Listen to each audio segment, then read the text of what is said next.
Goa Chief Minister Dr. Pramod Sawant on 31st December clarified that there is no decision made in regards to impose night curfew in the state. CM Dr. Pramod Sawant, while talking to reporters on Thursday, said that there is no decision made by Goa government to impose night curfew in the state.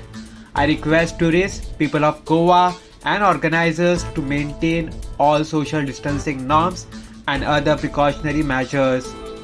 Earlier, Health Minister Vishwajit Rane had took to Twitter and informed that he spoke to CM Dr. Pramod Sawant on imposing night curfew in the state on line of the state of Delhi and Karnataka.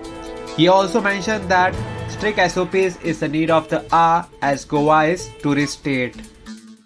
But later, Goa CM Dr. Pramod Sawant confirmed that there won't be any night curfew in the state. Subscribe to Goa First News and Entertainment channel and click on the bell icon and never miss any update.